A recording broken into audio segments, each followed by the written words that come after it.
Hello दोस्तों, नमस्कार। एक बार फिर आप सभी का स्वागत है बलवान बुद्धिन ग्रुप ऑफ कॉलेज में। और मैं इतिहास प्रोफेसर गंगाराम विश्वकर्मा आज आपके लिए लेकर आया हूँ एक और वीडियो, जिसमें हम देखेंगे मध्यकालीन भारत के अंतर्गत दिल्ली सल्तनत। और दिल्ली सल्तनत के अंतर्गत सबसे महान शासक दिल्ली सल्तनत का गयासुद्दीन बलबन। दोस्तों, अगर हमारा वीडियो आपको पसंद आए तो लाइक करें, शेयर करें, साथ ही साथ कमेंट्स करें, जिससे हम और भी अच्छी वीडियो आप तक भेजते रहें। दोस्तों, अगर आपने हमारा चैनल सब्सक्राइब नहीं किया है तो कर लें, साथ ही साथ बेल आइकन को भी प्रेस करें, जिससे आने वाली वीडियो आप तक पहुंचते रहें। तो दोस्तों, आज का टॉपिक है बलबन। दिल्ली सल्तनत में गयासुद्दीन बलबन के नाम से जाने जाने वाला सबसे महान शासक बलबन। जिस समय गुलाम वंश में रजिया का पतन होता है, उसकी मृत्यु होती है, तो उसका भाई बहराम शाह शासक बनता है। बहराम शाह के बाद मासूद शाह कुछ ही समय के लिए शासन करता है, लेकिन मासूद शाह के बाद नासरुद्दीन महमूद, जिसका शासनकाल लगभग 20 वर्षों तक रहा, जो 1246 से 1266 ईस्वी तक रहा।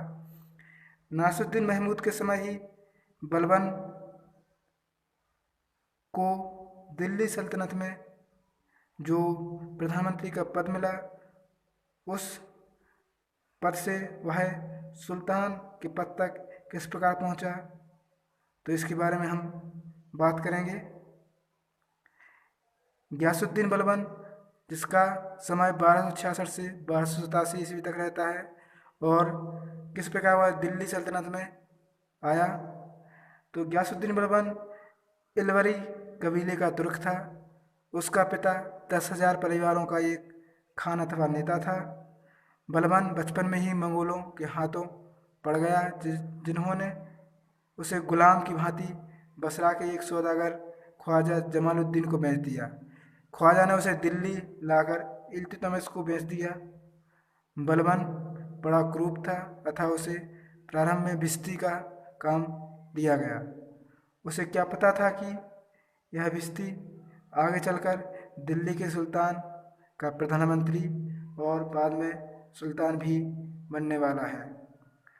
तो दोस्तों, किस प्रकार एक व्यक्ति जो कई व्यक्तियों को गुलाम रहता है और बाद में दिल्ली सल्तनत पर शासन करता है, तो बलबन अपनी योग्यता और परिश्रम के बल पर बलबन उन्नति करता गया। इल्तुतमिश ने उसे अपने 40 संघ, यानी जो इल्तुतमिश के समय में 40 तुर्की सरदारों का गुट था, उसमें शामिल कर लिया। इतना ही नहीं, उसने अपनी बेटी का विवाह भी एक वीरयुवक के साथ कर दिया। बलबन का प्रभाव बढ़ता गया और वह के राजनीतिक षड्यंत्रों में भाग लेने लगा। रजिया के शासनकाल में अमीर शिकार के पद पर नियुक्त हुआ। रजिया को हटाने में और बहराम शाह को गद्दी पर बिठाने में उसका महत्वपूर्ण हाथ था। बहराम शाह ने शासन या जो बहराम शाह शासक बनते ही उसने रेवाड़ी और हांसी की जागीरें प्रदान कर दी थी। बाद में उसने बहराम शाह को हटाकर मासूद शाह को सुल्तान बनाने में भी बलबन की निर्णायक भूमिका रही थी।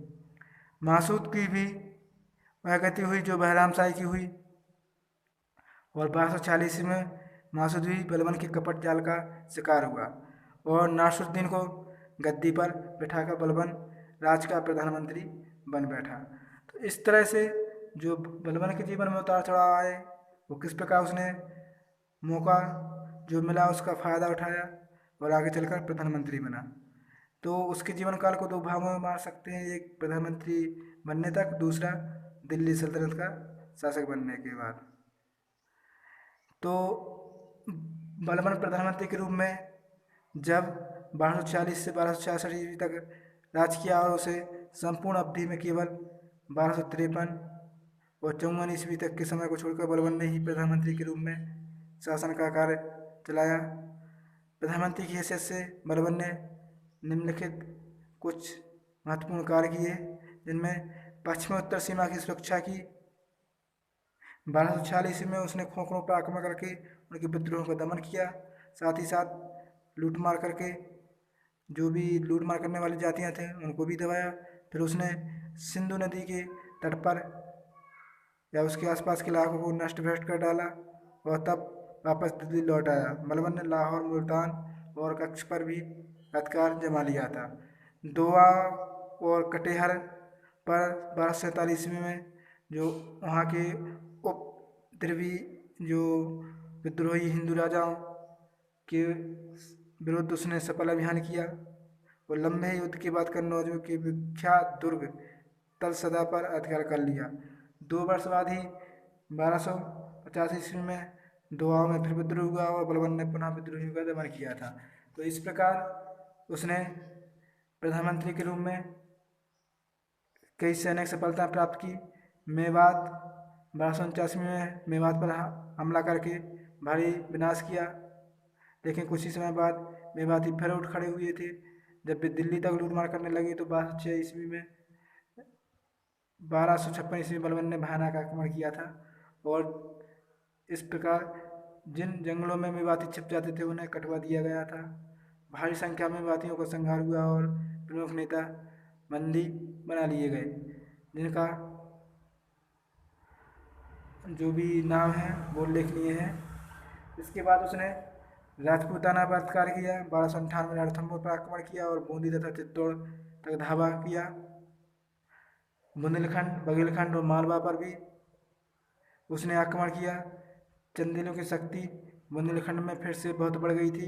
बलबन ने 1248 में बुंदेलखंड पर आक्रमण किया और सफलता इतनी ही मिली कि चंदेल राजा का उत्तर की ओर बढ़ाव रुक गया था। 1250 ईस्वी में ग्वालियर पर हमला किया, किंतु चहारदेव की स्वतंत्रता को कुचल नहीं सका। इसके बाद उसने अन्य विद्रोहियों का दमन किया। इस प्रकार अपने प्रधानमंत्री काल में बलबन ने सभी संकटों से राज्य की रक्षा की।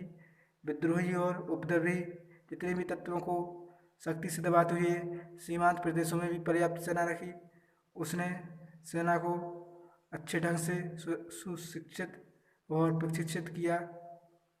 इसके बाद जब बलबन एक स्वतंत्र शासक के रूप में राजभरण करता है और दिल्ली सल्तनत की स्थिति बलबन अपने हाथों में लेता है, तो राजरोहण 1266 ईस्वी में अपनी मृत्यु से पूर्व नासिरुद्दीन ने बलबन को अपना उत्तराधिकारी घोषित कर दिया था, क्योंकि उसके कोई पुत्र न था। नासिरुद्दीन की मृत्यु के बाद बलबन, जिसके हाथ में पहले से ही सारी सत्ता थी, दिल्ली सम्राट की गद्दी पर बैठा और उसने गयासुद्दीन की उपाधि धारण की। 1266 से 1287 ईस्वी में अपनी मृत्यु पर्यंत वह अद्भुत योग्यता और शक्ति के साथ शासन करता रहा। अब कुछ दिल्ली सल्तनत में बलबन के समय की जो कुछ कठिनाइयाँ या समस्याएं थी, जिसमें प्रमुख थी राज्य का लड़खड़ाता आर्थिक ढांचा। सल्तनत की आर्थिक स्थिति खराब थी। साम्राज्य के विभिन्न भागों में लंबे समय से उपद्रव व विद्रोह होते रहने के कारण राजकोष का एक बड़ा भाग सेना पर व्यय होता था। मंगोल के हमलों से सुरक्षा व्यवस्था पर भी काफी धन व्यय हुआ। प्रांतीय सूबेदारों की व्यवहारिक रूप से स्वतंत्रता, तुर्की सरदारों अमीरों की सुरक्षाचारिता तथा दोआब, मेवात आदि हिंदुओं के छापामार युद्धों के कारण जो राजकोष को भारी क्षति पहुंची थी। इस प्रकार इल्तुतमिश के बाद अधिकांश उत्तराधिकारी विलासी और अपव्ययी निकले थे। इस तरह बलबन की पहली गंभीर समस्या थी रिक्त राजकोष को भरना। इसके बाद उसने 40 जो गुट का जो गठन था उसका विरोध रुख अपनाया और 40 अथवा 40 सरदारों को गुट भी बनाने के लिए एक भयंकर षड्यंत्र था, और उसने इन सभी विघटनकारी शक्तियों का नेतृत्व करने वाले सभी 40 दलों को दिल्ली की राजनीति में जो महत्वपूर्ण भाग ले रहे थे उन्हें कुचला और उनका दमन किया। इसके बाद उसने मेवातियों, राजपूतों और अनेक राजाओं को जो उपद्रव थे या विद्रोह कर रहे थे उनका दमन किया। इसके बाद उसने मंगोलों का जो भय था, तो दिल्ली सल्तनत के सिर पर मंगोलों के आक्रमण का भय सदा मंडराता रहा। मंगोल हमला पर सिंधु को पार करके सिंधु तथा पश्चिमी पंजाब में अपना प्रभाव जमा चुके थे और दिल्ली सल्तनत पर उनकी आंखें लगी हुई थी। बलबन को सबसे बड़ा भय इन्हीं विदेशी आक्रमणकारियों से था। इस प्रकार बलबन चारों ओर से विकट परिस्थितियों तथा संकटों से घिरा हुआ था, लेकिन उसने रक्त और लहू की नीति का अनुसरण करते हुए कठिनाई पर विजय प्राप्त की तथा आस्था मुस्लिम राज सुदृढ़ किया। इसके बाद बलबन के सुदृढ़ीकरण के लिए बलबन के कार्य इतिहास में जाने जाते हैं। तो बलबन का राजत्व सिद्धांत या सुल्तान पद की प्रतिष्ठा की पुनः स्थापना की। उसने राजगुणा के समय तक राजकीय पद का प्रभाव बहुत क्षीण हो चुका था। प्रजा के हित में जो सुल्तान के प्रति अपेक्षित भय नहीं रहा था, राजभक्ति और श्रद्धा के भाव का लोप हो गया था। और इन सब बातों का सबसे प्रमुख कारण यह था कि इल्तुतमिश के उत्तराधिकारी बड़े ही दुर्बल और अयोग्य प्रमाणित हुए थे तथा तुर्की सरदारों ने राज्य की सारी शक्ति अपने हाथों में ले ली थी। तो बलबन स्वयं तुर्क सरदारों में से एक था। वह उनके दाव पेचों को अच्छी तरह समझता था। बलबन ने यह सब समझ लिया कि यदि ताज के गौरव की पुनः स्थापना की गई तो वह अपने शासन को सुदृढ़ और चिरस्थायी बना सकता है। तो इसलिए उसने निम्नलिखित नीति अथवा कार्यपद्धति अपनाई थी। उसने देवी अधिकार के सिद्धांत का समर्थन किया, शाही वंशज होने का दावा किया, अपने व्यक्तिगत जीवन में शासक के अनुरूप परिवर्तन किए, राजदरबार को व्यवहारशाली और सुसज्जित किया, तुर्क सरदारों का दमन किया, गुप्तचर विभाग का संगठन किया, सेना का पुनर्गठन किया, निष्पक्ष न्याय पर बल दिया। तो उसने जितने भी काम किए उसमें उसने दिल्ली सल्तनत को और मजबूत बनाया। सल्तनत की सुरक्षा हेतु उसने दूरस्थ देशों पर अभियान न करने की नीति भी अपनाई। सुल्तान बलबन बहुत ही अनुभवी शासक था। वह इस बात को अच्छी तरह समझता था कि दिल्ली सल्तनत की जड़ें अभी मजबूत नहीं हुई थी। आंतरिक अराजक तत्वों की चुनौतियां इतनी प्रबल थीं कि उनका मुकाबला न कर पाने पर सल्तनत का विघटन हो सकता है। और विशाल सैन्य बल का स्वामी हलाकू चंगेज खां का पुत्र सल्तनत के लिए भारी खतरा था तथा उसने दूरस्थ देशों पर विजय अभियान न करने की नीति में भी सल्तनत की सुरक्षा देखी और यथासंभव लंबे समय तक वह राजधानी से अनुपस्थित रहने की स्थिति में बचा रहा। विद्रोही का उसने दमन किया। बलबन ने अपने शासन व्यवस्था में सुधार करने के लिए देश में फैली अव्यवस्था को दूर करने के लिए अजारक तत्व या जो तत्व थे उनका दमन करके पूर्ण पतन किया। इस कारण वह अपने जीवन का अंतिम समय तक जूझता रहा। तो दिल्ली और दोआब के जो भी डाकू थे उनको कुचला। इसके बाद उसने कटिहार के हिंदू विद्रोहों का दमन किया, बंगाल के विद्रोहों का दमन किया और जो मंगोल आक्रमणों को रोकने के लिए बलबन की जो नीति थी उस पर भी उसने अभूतपूर्व कार्य किया। भारत पर मंगोल के हमले बहुत पहले से ही होते रहे थे और बलबन के समय इन हमलों का खतरा बहुत बढ़ गया था।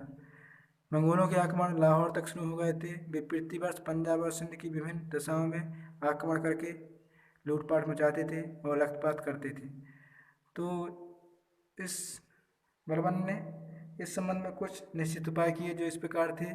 उसने जिन मार्गों में मंगोलों के भारत पर हमले होते थे उन पर बहुत से नए और मजबूत दुर्ग बनवा दिए तथा उनमें शक्तिशाली चौकियां स्थापित कर दी। इन दुर्गों में भटिंडा, सरसा, अबोहर, भटनेर आदि प्रमुख थे। इन दुर्गों की भौगोलिक स्थिति और दूरी इस प्रकार थी कि वे उत्तर पश्चिम से आने वाले आक्रमणकारियों के नाम से पढ़ते थे। बलबन ने सीमा प्रांत के पुराने किलों की मरम्मत कराई और वहाँ कुशल सैनिक प्रबंध किया। सीमा प्रदेश में अत्यंत योग्य, अनुभवी और वीर सैनिक नियुक्त किए। उन्हें बढ़िया शस्त्रों से सुसज्जित किया गया। बलबन ने अपने राज विस्तार की नीति को छोड़कर उत्तर पश्चिमी सीमा की रक्षा की ओर ध्यान दिया था। तो कहीं ना कहीं बलबन गुलाम वंश का महानतम शासक था या गयासुद्दीन बलबन मध्यकालीन भारत का निस्संदेह एक महान शासक सिद्ध हुआ। गुलाम वंश के सुल्तानों में उसे सर्वश्रेष्ठ होने का श्रेय दिया जा सकता है। इल्तुतमिश के अयोग्य और विलासी उत्तराधिकारियों के समय भारत में सारा मुस्लिम राज छिन्न हो गया था और बंगाल तथा बिहार विद्रोही हो गए थे। बहुत से हिंदू शासकों ने अपनी सत्ता पुनः स्थापित कर ली थी। इसके अतिरिक्त सारी सीमाएं मंगोलों के आक्रमण से त्रस्त हो रही थी। 40 गुलाम संगठन शासक निर्माता बन गया था और अपनी मर्जी से शासक बनाता और हटाता था। इन सभी परिस्थितियों और का सामना करते हुए उसने विजय प्राप्त की और भारत में मुस्लिम शासन उखड़ने जाने की पूरी संभावना को नष्ट किया। तो इस प्रकार डॉक्टर ईश्वरी प्रसाद के अनुसार बलबन के बारे में कहते हैं कि महान योद्धा, शासक एवं नीति निपुण बलबन, जिसने घोर संकटग्रस्त अल्पवयस्क मुसलमान साम्राज्य को संरक्षित रखकर नष्ट होने से बचाया, मध्यकालीन भारतीय इतिहास में सदैव उच्च स्थान का अधिकारी रहेगा। प्रोफेसर हबीबुल्लाह के अनुसार भी बलबन ने बड़ी सीमा तक खिलजी राज व्यवस्था की पृष्ठभूमि का निर्माण किया। तो इस प्रकार बलबन एक योग और साहसी शासक था, लेकिन बलबन की जब मृत्यु हुई, बलबन सबसे योग जो उसका पुत्र था मोहम्मद 1286 में मंगोल आक्रमणकारियों के साथ खूनी युद्ध में मारा गया। इस योग्य और बलवान लड़के की मृत्यु का बलबन को इतना गहरा आघात लगा कि कुछ ही समय बाद 1287 ईस्वी में वह शोक की अवस्था में मर गया। बलबन के उत्तराधिकारी और गुलाम वंश का अंत हुआ। बलबन का दूसरा लड़का बुगरा खान, जो बंगाल का शासक था, राज नहीं संभालना चाहता था, अतः बलबन ने अपनी मृत्यु से पहले मोहम्मद के पुत्र के खुसरो को अपना उत्तराधिकारी घोषित किया। लेकिन बलबन की मृत्यु के बाद मुसलमान सरदारों ने के खुसरो की बजाय बुगरा खान के पुत्र केकुबाद को मुजुद्दीन की उपाधि देकर सिंहासन पर बैठा दिया। गद्दी पर बैठते समय केकुबाद की आयु 17 या 18 वर्ष की थी। केकुबाद इतने बड़े राज का स्वामी बनते ही भोग विलास में डूब गया। शराबी, विलासी और अयोग्य शासक की कमजोरियों का लाभ उठाकर राजपाट की सारी शक्ति मुस्लिम सरदारों ने हथिया ली। दिल्ली के दरबार में अब खिलजी अमीरों और तुर्क सरदारों के दो दल बन गए। खिलजी अमीरों के दल का नेता जलालुद्दीन खिलजी था तथा तुर्क सरदारों के गुट का नेता केकुबाद का वजीर निजामुद्दीन। खिलजी और तुर्क गुटों के आपसी झगड़ों जोर पकड़ते गए, जिसमें खिलजी सरदारों की जीत हुई और 1290 ईस्वी में जलालुद्दीन खिलजी के नेतृत्व में केकुबाद को बंदी बना लिया गया और मरवा दिया गया। राजमुकुट अब जलालुद्दीन के हाथों में था, लेकिन उसे एकदम धारण करने से हिचकिचाते हुए उसने शमसुद्दीन क्यूमर्स को बाहरपुर में गद्दी पर बैठाया और स्वयं संरक्षक बन गया।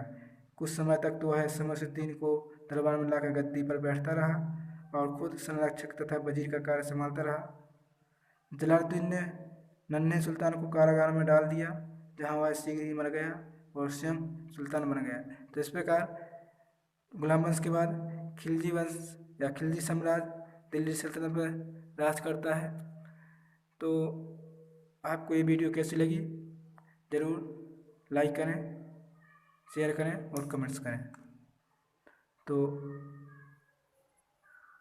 आज की वीडियो में इतना ही। अगली वीडियो में हम देखेंगे एक नए राजवंश खिलजी वंश के बारे में। तो नमस्कार, धन्यवाद।